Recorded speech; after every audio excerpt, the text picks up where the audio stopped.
Hi there, my name is Heather Boyd. In this presentation, we're going to dive into the definition of instructional technology. Before we delve deeper into the definition of instructional technology, there are a couple key terms we need to address. First, what is instruction? Instruction is the act of imparting knowledge to a learner or group of learners. This can occur via direct delivery, where the learner has a more passive role in acquiring knowledge, or can be more investigative, where an instructor or facilitator provides an environment and the appropriate tools where learners can play a more active role to develop their own knowledge. The next term we need to address is technology.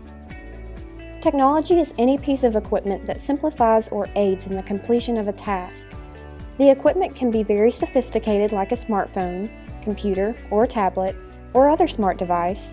It can also be fairly basic or rudimentary, like a screwdriver, a wheel, or an axe. Technology always assists its user in a very specific manner. Next, we need to understand where we came from to better understand our current situation and where we go from here. Therefore, we need to ask, what is the history of instructional technology? This timeline identifies many of the major events that affected instructional technology from the early 20th century up until the late 1990s. This in no way represents an exhaustive list, but gives us some highlights to look at. First, in 1939, World War II began. This had a significant impact on instructional technology that we will look at later on. In 1956, Bloom's taxonomy was published. In 1957, the Russian satellite Sputnik was launched. Behavioral objectives became popular in 1962. In 1965, Robert Gagne's Conditions of Learning was published. 2 years later, in 1967, Susan Markle called for higher standards with regard to evaluation. Finally, in 1990, electronic performance systems were developed.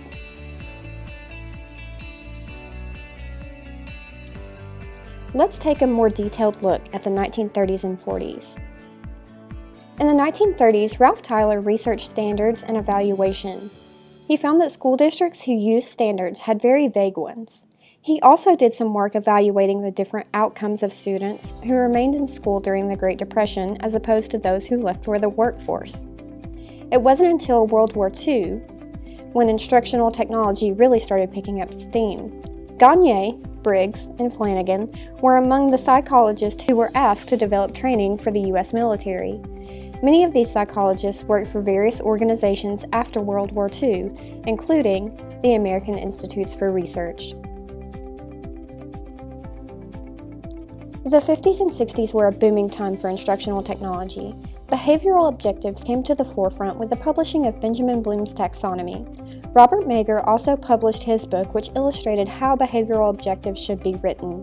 Sputnik was launched in October of 1957. The U.S. focused highly on math and science because they wanted to beat Russia in the space race.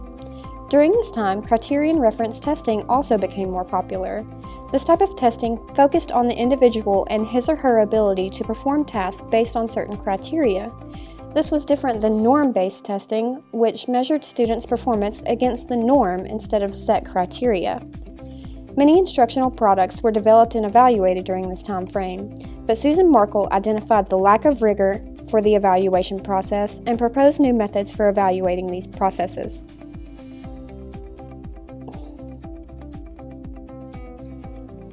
By the end of the 1970s, more than 40 instructional design models had been developed. Many industries began to see the value of instructional technology during this time as well. The development of the microcomputer in the 80s has completely altered the face of instructional technology.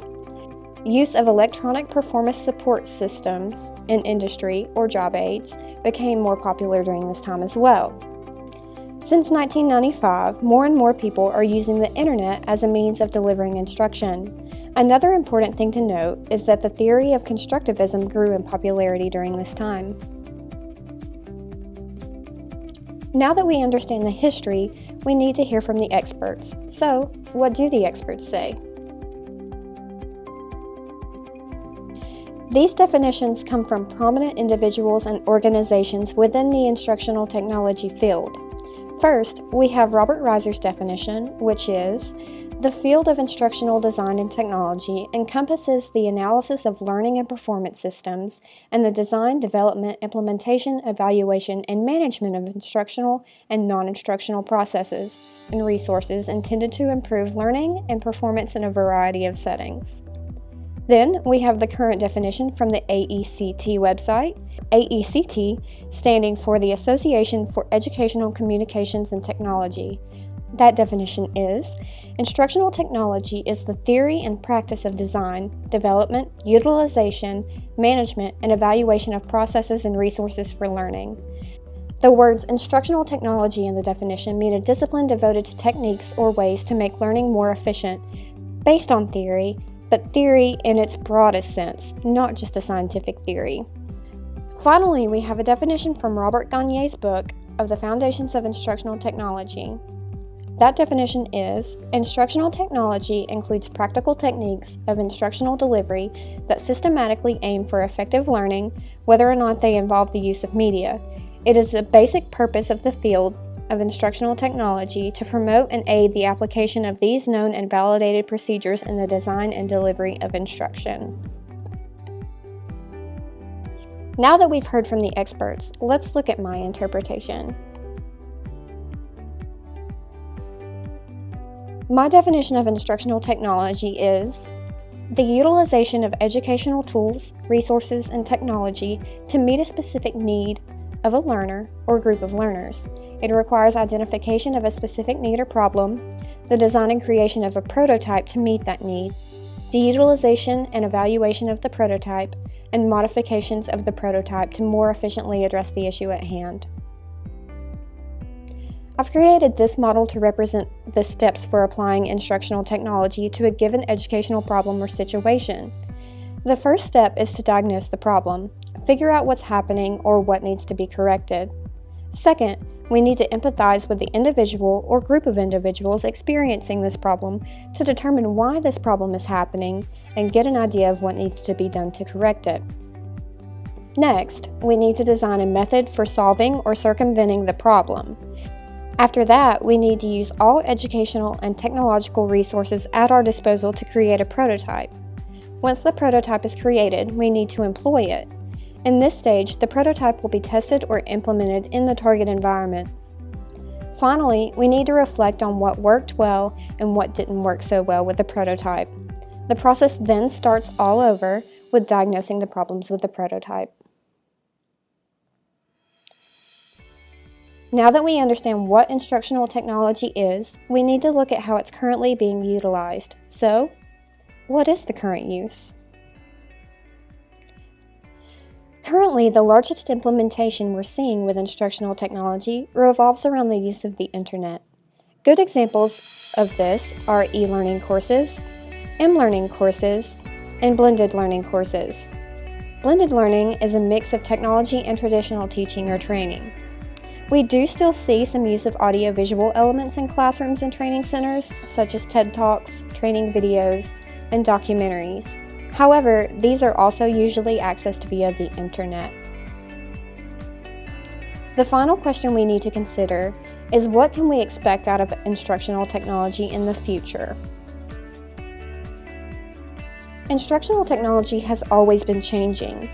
We see this pattern of popularity with it.